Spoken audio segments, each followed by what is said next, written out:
Following is a retrospective of the 5th Division, and its impact on the overall war effort up to this point, starting approximately 5 weeks after D-Day.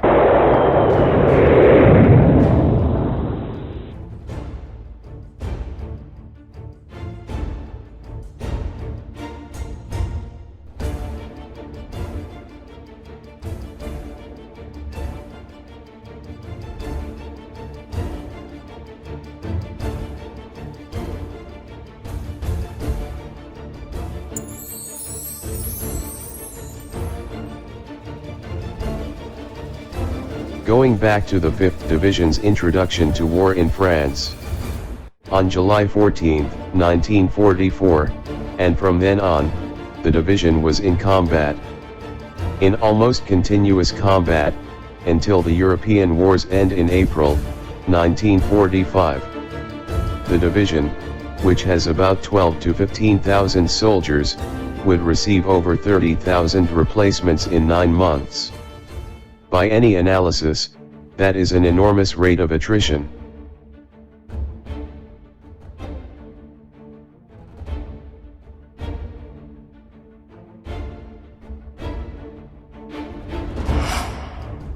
The division had established a reputation for river crossings. As it approached the Moselle, it had already crossed the Maine, Essonne, Loing, Yonne, Seine, Marne, and the Meuse rivers. Therefore, in the subsequent drive across France as a part of Patton's Third Army, the 5th Infantry Division became a very formidable fighting force. At this point my mother, aka Gammy, follows Gump's progress by clipping articles from the Syracuse Herald-Journal newspaper. She coordinated the articles with letters she received from Gump's. Going forward, underlines and notes in blue pencil, are Gammy's.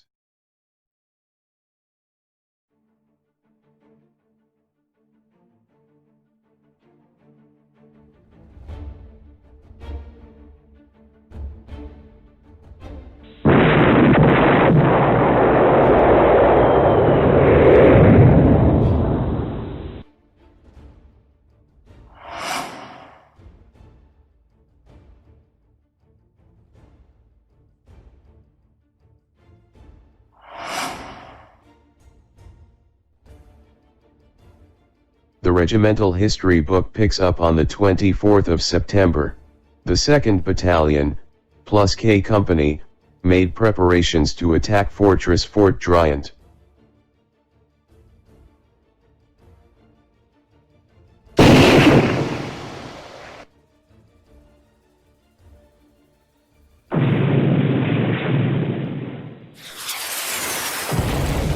After crossing the muddy, bloody Moselle at Dournat, and having to return after 60 hours under constant fire, then moving south to Arneville, and successfully helping to establish a bridgehead there, Gump's 11th Regiment finds itself reorganizing in Tours, France.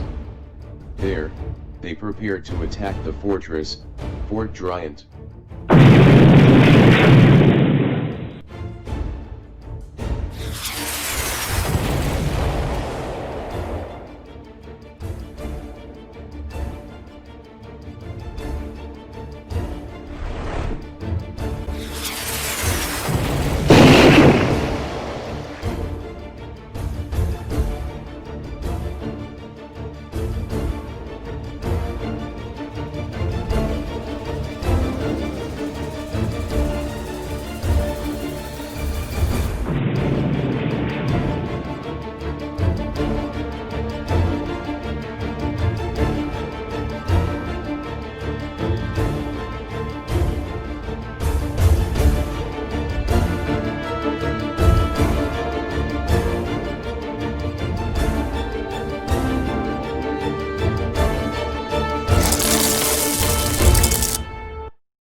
Fort Driant was one of the strongest in the band of forts around Metz.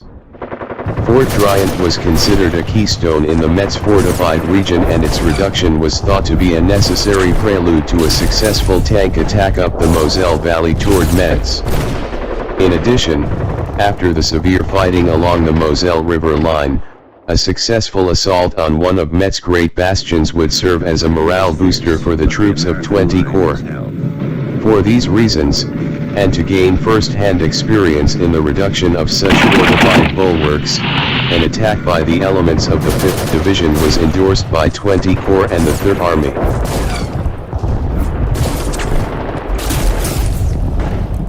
The regimental history book states, on the 24th of September, the 2nd Battalion, plus Gump's K Company, made preparations to attack Fortress Fort Driant. The attack began on September 27th, approximately 3 weeks after the initial attempts by K Company to cross the Moselle at Dornat. Recognize that here again, we see K Company, spearheading an important attack. After a week's fighting, only the 2 barracks in the southwestern portion of Fort Driant were in the hands of the task force, now called Task Force Warnock. The 5 casemates of the main fort were still held by the enemy. On the morning of October 10th, Major General Hugh Gaffey, Chief of Staff, the U.S. Army, Major General Walker, Commanding General of 20 Corps, Major General Kerwin and Brigadier General Warnock of the 5th Infantry Division decided, in a joint conference, after surveying the situation, to cease offensive action in Fort Driant. Sufficient forces were not available, and to continue the attack would entail a needless loss of life. By the morning of October 14th, all troops had been withdrawn from Fort Driant. The troops once more took up their position containing the fort. From this episode came a true picture of the nature of the Metz siege.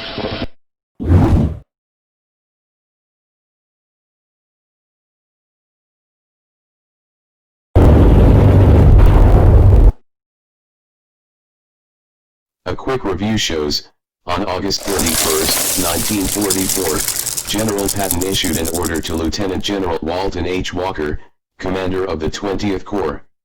In brief, the order assigned the Corps the mission to cross the Moselle River. A mission that we see was finally accomplished by the end of September, first with the brutally lethal bridgehead at Dornat, then the successful crossing at Arneville.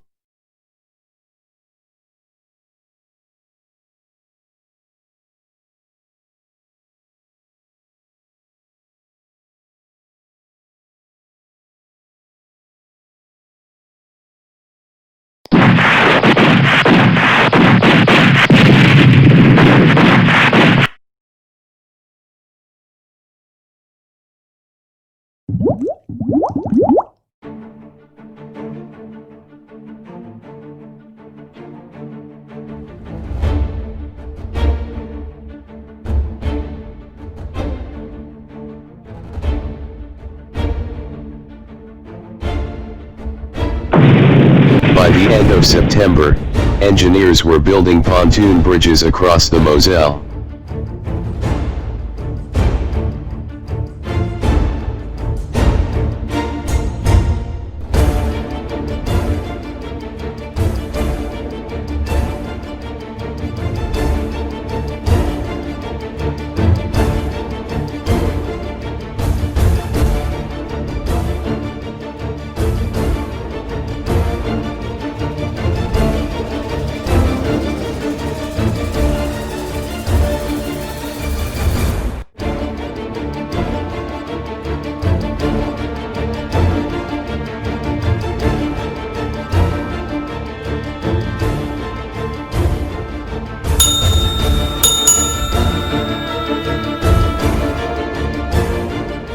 Patton's order continued. After crossing the Moselle, the 20 Corps was to capture, or encircle Metz, cross the Saar River in the vicinity of Saarburg, then continue the attack, crossing the Rhine River at or near Mainz. It was then to attack the final objective of Frankfurt, 160 miles away. From July 13th through October 19th, as this chart shows, the regiment continues to be decimated. Remember that a regiment consists of approximately 1,500 to 2,000 men. That means, of that number, most were battle casualties over that 3-month period. Note, K Company was cited for its action at the Dornat bridgehead. That bridgehead one across the Moselle was the first permanent bridge of the Third Army and the key to the successful attack on Metz in November.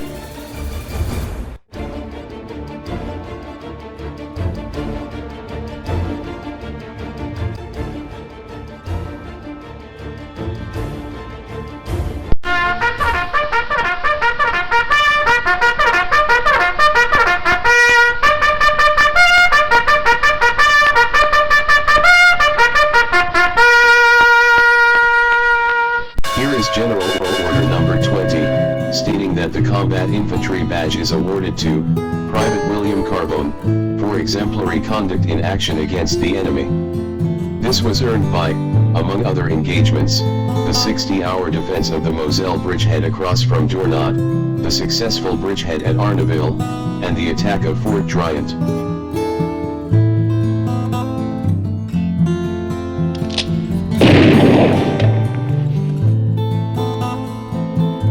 In addition to the unit citation for the Dornat bridgehead, Gumps, in his entire service, received the following medals.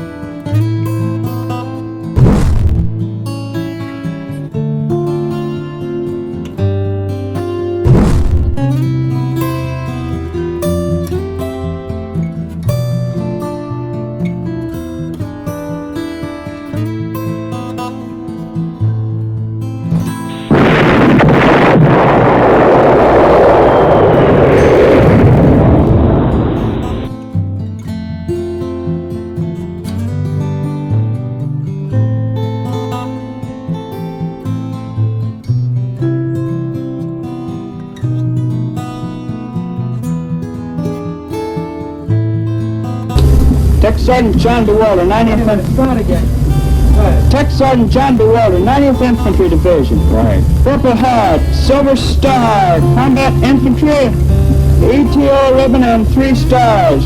Thank you. Okay, Sergeant. T5 David Herman, Right. 53rd Armored Infantry Battalion, ETO ribbon with 3 campaign stars. Bronze Star, Combat Infantry badge, and 3 Pearl Harbor. Okay. TFC James Holbrook, 26th Infantry Division. Purple Heart, Combat Infantry badge, Bronze Star, ETO, and 3 battle stars. All right. Sergeant Watson, 26th Infantry Division. Combat Infantry, 3 Pearl Harbor, ETO, Purple Heart,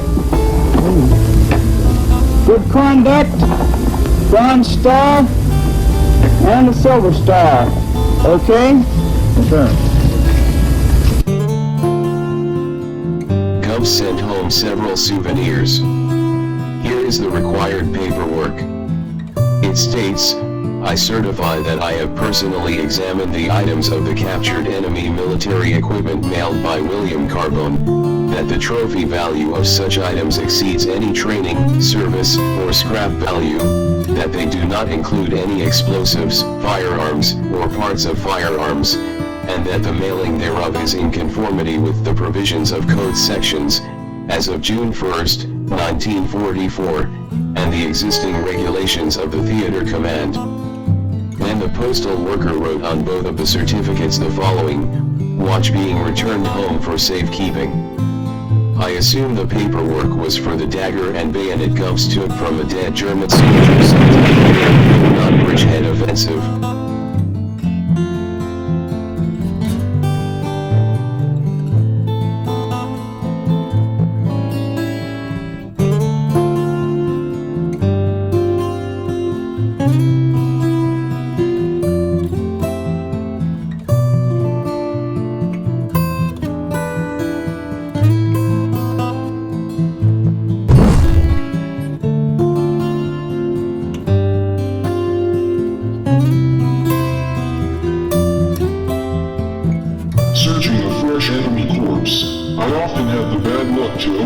envelope or pocket folder that had pictures of the poor guy's girlfriend, or his wife and kids.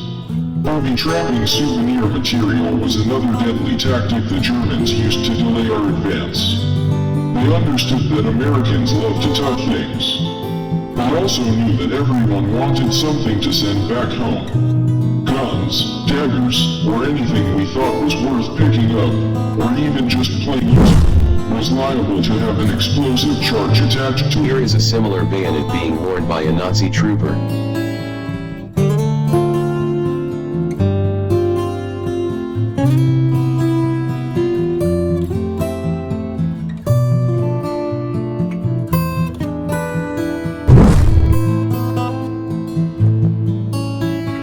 Here is another souvenir gum sent home. It is a bolt-action 22 caliber rifle, found in one of his many house-to-house searches, this time in a closet in a dentist office. It is interesting to note that, at this time, German civilians were prohibited from owning firearms. Also, American soldiers were instructed not to rape, murder, or plunder during these searches. In my research I found that Americans never had a problem with these rules while in French territory. But, once they got into Germany, they adhered to the first two, but didn't mind taking souvenirs to send home.